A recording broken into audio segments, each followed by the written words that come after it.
Healthcare stole the American dream. But today I'm excited to tell you about how regular people, including nurses and doctors, are taking it back by fixing healthcare. And the great news is it's working.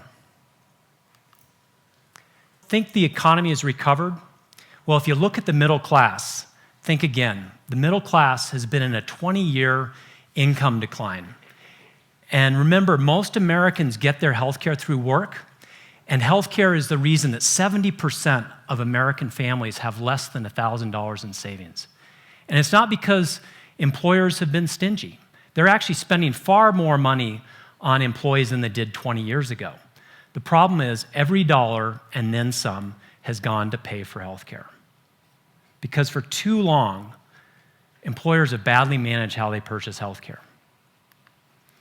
And why is it that millennials are the first generation in American history to think that life won't be better for them than their parents? Well, with over half of their lifetime earnings slated to go to healthcare, millennials are on track to become indentured servants to the healthcare system. Every year in healthcare, we pay more and we get less. Healthcare costs are overwhelming us, and it's causing us to lose hope. But hope's actually what I want to share today. I'm going to share how regular Americans are applying common sense fixes to healthcare. It's what America does. When it comes to big societal challenges like civil rights, better food, energy independence, solving these problems from the bottom up is the American way. So I'm going to share how one American is doing it and how it can be recreated in your community and across America to solve the healthcare crisis. Let me introduce to you Harris Rosen. Like any business leader, he wants a fair deal for his business and his employees. Rosen's the son of immigrants who struck out on his own and bought a failing hotel in the 1970s during the height of the oil crisis in Orlando. Working 5 different jobs, he turned things around and had a thriving hotel until the 90s when the increasing weight of healthcare started crushing his business. Every year he was paying more and getting less. Now, Rosen didn't know anything about healthcare, but he knew it was crushing his business, and he was fed up. So he ignored the so-called experts and set about tackling the challenge with can-do American spirit. And fortunately, all the solutions to fix healthcare have already been invented and proven. It's just common sense, and it just takes some will. And he had will, and he applied that will and common sense to tackling the healthcare challenge by cutting out middlemen who weren't adding value and focusing on prevention and relationship-based primary care and carefully managing high-cost medical issues. He applied what I call the 3 C's: care team, cost, and community. Let's look at the first C, care team. Today, when we go to the doctor's office, we're rushed through like we're cogs on an assembly line. And it's no better for doctors. They're rushing through appointments all day long like they're hamsters on a hamster wheel. You know why? Because they're having to spend 2 hours on bureaucracy for every 1 hour patient time. It's no wonder doctors are burning out at record rates. One doctor in a large health system in California shared with me how he and his colleagues were getting pressure by the administrators to amputate diabetics' feet. You know why? Because it was taking them too much time to manage the diabetes of their patient. At Rosen, it's a different story. Employees who have diabetes work with a care team that has time to do what they do best, whether they're a doctor, a dietitian, a health coach, a nurse, or a pharmacist, to reverse the symptoms of diabetes and certainly never get to the point where they'd have to amputate. The second C is cost. You know, with today's perverse incentives, did you know that a hospital is paid over $22,000 an hour to amputate a diabetic's foot and only $200 an hour to manage their diabetes?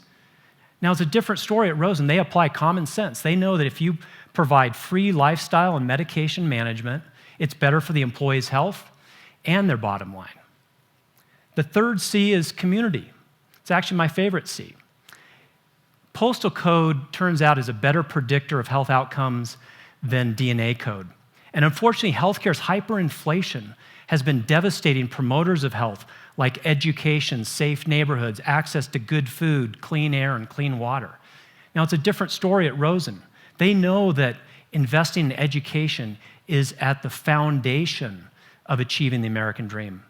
So they take money that would have otherwise been squandered in healthcare, and they pay for college for their employees and their employees' children.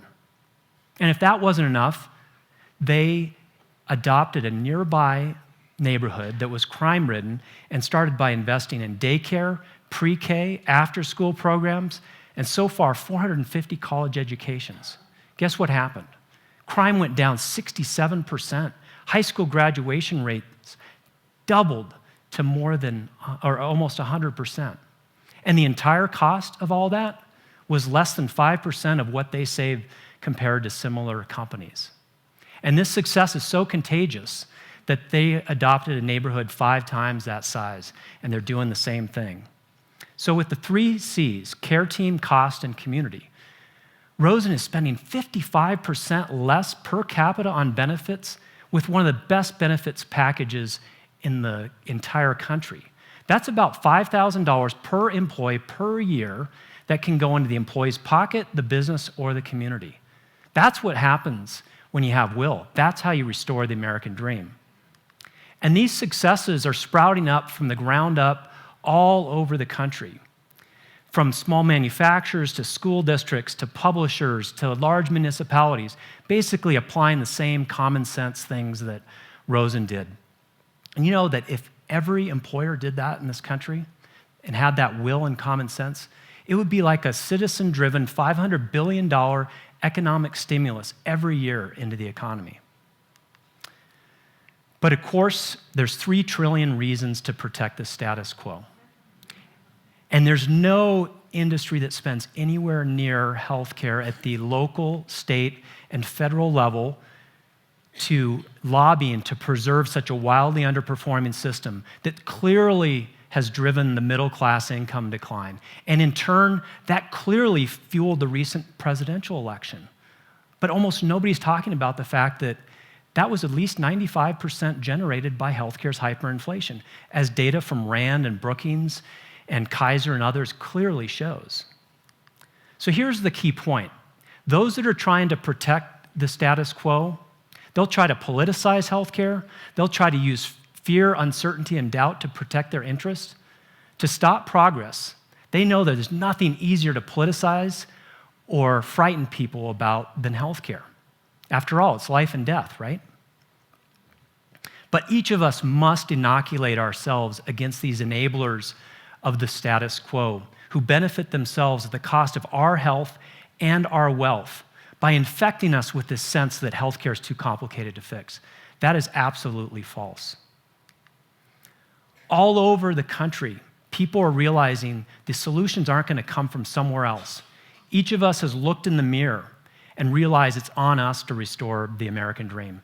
So hundreds are sharing their success and have come together to create the Health Rosetta. It's a free resource you can Google that basically shows how healthcare is not too complicated to fix. And in fact, most of it's common sense. So for each area, like getting proper primary care, we outline how it works, how it's better than the status quo, action steps, challenges to expect, and links to more resources. We're just getting started, but already organizations representing millions of Americans are jumping on board. And here's the great news. Former adversaries are realizing they actually have shared goals. For example, in Pittsburgh, teacher unions and management got together, took a fresh look at their benefits approach, and it's amazing the result. In Pittsburgh, kindergartners are going to have $2 billion more available to them during their K-12 years than their counterparts in Philadelphia, where they're needlessly spending 40% more on health benefits. So in Pittsburgh, teachers are paid better, they have better benefits, and class sizes are 30% smaller. And the great thing is, these solutions are coming from people all across the political spectrum. In fact, progressives are implementing ideas that would be called conservative. Conservatives are implementing ideas that would be called progressive. Each of us has had an awakening. We don't need a left solution or a right solution. We need an American solution, and it's spreading like wildfire. So if you're an employee, let your CEO know there's a way to slash healthcare costs while improving benefits. If you're a business leader, it's time to ignore the so-called experts and apply the same discipline to healthcare that you do to all other major purchases in your business. And if you're a union leader, there's never been a better time to take a fresh look at how you address your benefits. Frankly, it's crushing your membership as it is. And whether you're a business or a union leader, there's a free resource now for you that has it's a blueprint for how to purchase healthcare smart. For too long, we've let healthcare crush the American dream. We can't afford 20 more years of income decline for the middle class. No country has smarter or more compassionate nurses and doctors or more innovators who've reinvented this country time and again.